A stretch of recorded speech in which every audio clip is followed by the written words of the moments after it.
Hi everyone, my name is Tegan Stenzel and I chose to do my project on solitary confinement. So why am I interested in this topic? I would consider myself a human rights advocate, and I thought solitary confinement was something that was wrong and that I wanted to learn more about. I also was very interested in how mental health correlated with loneliness. And then also it was something that had a little bit to do with crime, and that's something that I've always been super interested in learning more about. So to start off, the definition of solitary confinement is the isolation of a prisoner in a separate cell as a punishment. And then in that picture there, to the left and right, you can kind of just see how much room you're given in solitary confinement and what it looks like. Solitary confinement, so just to get a better understanding of what a cell would look like, cells generally measure from 6 to 9 feet to 8 to 10 feet, and then there's often no windows or sunlight. Food's often received through a small slot through the door, and then some prisoners are often stripped from all objects, even including bedding and clothing. And then here I included two different pictures of different cells. Each prison cells kind of look different for solitary confinement, but from what I researched, I found that these two did a pretty good job showing what most look like. So more about solitary confinement. On a given day last year, an estimated 55,000 to 62,500 people had spent the previous 15 days in solitary confinement. Officers often defend the use of solitary confinement as an effective means of maintaining order and stopping violence. However, these officers don't realize the effects that it has on these prisoners' mental health.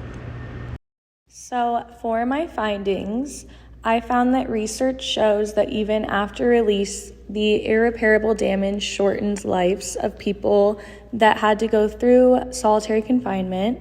The part of the brain that plays a major role in memory has been shown to physically shrink after long periods without human interaction. Solitary confinement increases the risk for suicide even after release, and it can lead to hallucinations, panic attacks, paranoia, and obsessive and harmful thoughts. Some statistics are, even though people in solitary confinement comprise only 6 to 8% of the total prison population, they account for approximately half of those who die by suicide. In 2011, about 45% of people in the Pelican Bay Security Housing Unit had been in solitary for longer than a decade, and 11% of people in solitary confinement had been segregated for at least 3 years. So through this project, I've learned that human beings are meant to be social and live among others, and loneliness can lead to depression, anxiety, stress, cognitive decline, suicidal thoughts, low self-esteem, and many other disabilities. So moving forward, I do graduate the following year, which is known to feel like a very, very lonely time in your life, but I plan to keep social interaction strong by always reaching out to family and friends, volunteering, and being open to new experiences and meeting new people.